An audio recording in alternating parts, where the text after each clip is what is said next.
नमस्कार, मैं हूं मोहम्मद हनीफ और आप देख रहे हैं नवोदय प्लस टाइम्स। साथियों, मुंगावली में नगर परिषद के चुनाव आ गए हैं और 13 जुलाई को मतदान प्रक्रिया संपन्न होना है।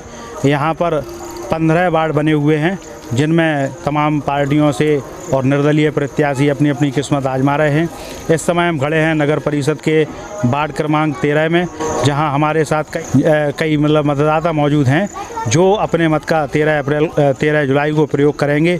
तो हम इनसे जानेंगे कि इनके वार्ड में कौन कौन सी समस्याएं हैं और किस तरीके के प्रत्याशी को ये लाना चाहते हैं। तो भैया, सबसे पहला सवाल हमारा आपसे है कि वार्ड नंबर 13 में कौन कौन सी समस्याएं हैं मूलभूत और कैसा प्रत्याशी आप लाना चाह रहे हैं? मेरा तो बस इतना कहना है कि वार्ड नंबर 13 मैं तो 9 में आता हूँ, पर मुझे सरकार से है बस गिला। सरकार क्या मोदी के काम कर रही है, कांग्रेस बीजेपी से मुझे कुछ लेना देना नहीं है, ना कांग्रेस ना बीजेपी से। मुझे चाहिए काम, मतलब देखे काम भाइयों का सबका विकास हो। अब वही मुद्दे जी लोग कह रहे हैं। अब व्यक्ति है, अब मोहल्ला है तो मोहल्ला वाले की तो आदमी सपोर्ट करेंगे, मैं भी करूँगा, मेरा मोहल्ला समाज भाई के ही करूँगा। तो समाज भाई छोड़ते हुए विकास पर ध्यान दो ना। समाज में तरक्की होगी नहीं। मैं हिंदू जी, मुस्लिम जी, ईसाई जी क्या है। चलिए, आपका कहना अपनी जगह बहुत उचित है, क्योंकि सरकार जो है इस समय भारतीय जनता पार्टी की प्रदेश में भी है और केंद्र में भी है। तो अभी जो है यहाँ हमने ये डिबेट शुरू की है, तो इस चुनावी चर्चा में तमाम तथ्य हमारे सामने निकल कर सामने आ रहे हैं। सरकार से बहुत से लोग, एक व्यक्ति खफा हैं जिन्होंने अभी सरकार की कमियां बताई। तो भैया, हमारा आपसे सवाल है कि जो इन्होंने अभी हाल कहा कि बीजेपी की सरकार केंद्र में भी है और प्रदेश में भी है, लेकिन काम कायदे से नहीं हो रहा है, इनकी बात कहाँ तक सही है? काम तो सरकार कायदे से कर रही है, कुछ कमियां होती हैं, गलतियां सबसे होती हैं, सरकार से भी होती हैं, इंसान से भी होती हैं। और कुछ लोगों ने अधिकारी सब रहते हैं, चलता है, सब चलता है उसमें। और कुछ कमियां हैं अगर, तो सरकार उनको देख रही है, पूरी कर रही है। और आप देख रहे हैं, थोड़ा सा आपके वार्ड के बारे में बात कर लें कि आपके वार्ड में कौन कौन सी, इस वार्ड में चूँकि आप इस वार्ड के रहने वाले नहीं हैं, आप दूसरे वार्ड के हैं। हाँ, तो लगा हुआ है आपका वार्ड इसी वार्ड से। तो जैसे ये 13 नंबर वार्ड है, इस वार्ड में क्या क्या मूलभूत समस्याएं हैं?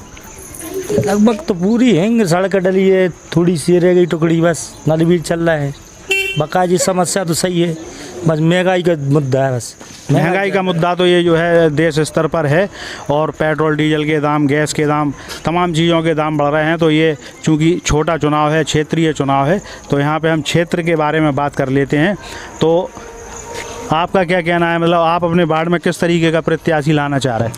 हम हमारे वार्ड में प्रत्याशी लाना चाहते हैं नीतू ग्वाल, नरेश ग्वाल के लिए। क्योंकि योग हैं, करने वाले हैं और हम सब उनसे खुश हैं, इसलिए बीजेपी को ही लाना चाहेंगे और हमारा प्रत्याशी नरेश ग्वाल ही रहेगा। आप क्या कहेंगे, थोड़ा सा आगे आ जाएं? सर, मैं कालका प्रसाद वार्ड क्रमांक 13 का निवासी हूँ और मैं चाहूँगा इस बार पूरे क्षेत्र मतलब मुंगावली के अंदर बीजेपी आए, अपने प्रदेश स्तर पर भी अपनी नागरिक निकाय चुनाव में बीजेपी ही विजय रहे। इस बार जो है ये देखा जा रहा है, तमाम वार्डों से हमने सर्वे किया है, तो सर्वे के दौरान हमें ये ज्ञात हुआ है कि लोग वोट हासिल करने के लिए दारू, मुर्गा और पैसा ये बांट रहे हैं। इससे एक अच्छे प्रत्याशी का चयन नहीं हो पाता है। तो जो लोग ऐसा कर रहे हैं, क्या सही है? ऐसा हमारे वार्ड में तो बिल्कुल भी नहीं है, ख़ास तौर से वार्ड क्रमांक 13 में। और हाँ, यहाँ पर दारू का कोई सिस्टम नहीं है, ना तो कोई पैसे से, निष्पक्ष निष्भाव से बीजेपी प्रत्याशी को वोट देगी यहाँ की जनता, मन से मतदान करेंगे। तो और भी लोग यहाँ पर हैं, हम अभी आपको सबसे रूबरू करा रहे हैं। भैया, आप कुछ बोलेंगे इस बारे में? चुनाव जो है आपके यहाँ हो रहा है और वार्ड नंबर 13 से कई लोग चुनाव में खड़े हैं। भारतीय जनता पार्टी से नीतू नरेश ग्वाल हैं और कांग्रेस से राजेंद्र यादव हैं। तो इन दोनों में ही यहाँ पे फाइट समझ में आ रही है। तो आपको क्या लग रहा है, कौन जो है चुनाव जीत सकता है इस वार्ड से? चुनाव तो नरेश ग्वाल जीत रहे हैं, मगर जो प्रत्याशी जो बीजेपी से 14 वार्ड से अगली बार लड़े थे, उनके लिए कांग्रेस बीजेपी ने टिकट नहीं दिया, तो वे कांग्रेस में भाग गए। कांग्रेस का कोई वजूद नहीं बचा। और पहली बार नगर पालिका में बीजेपी की अध्यक्ष बनने जा रहा है, अभी तक के रिकॉर्ड में बैठा नहीं है।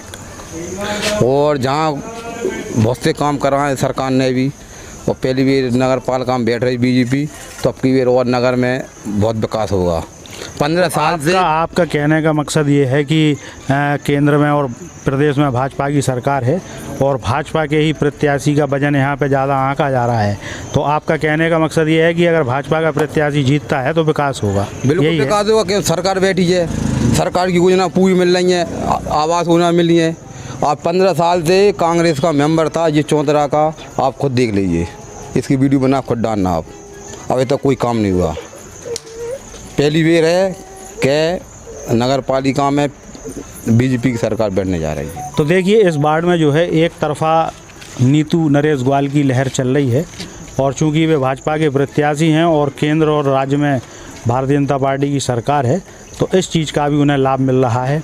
और यहाँ हमने जितने भी लोगों से अभी तक बात की तो ज़्यादातर लोगों का यही कहना है कि नीतू नरेश ग्वाल ही एक ऐसे प्रत्याशी हैं जो अगर नगर परिषद में चुन करके आते हैं तो क्षेत्र का जो बाकी का विकास है उसे पूरा कराएंगे।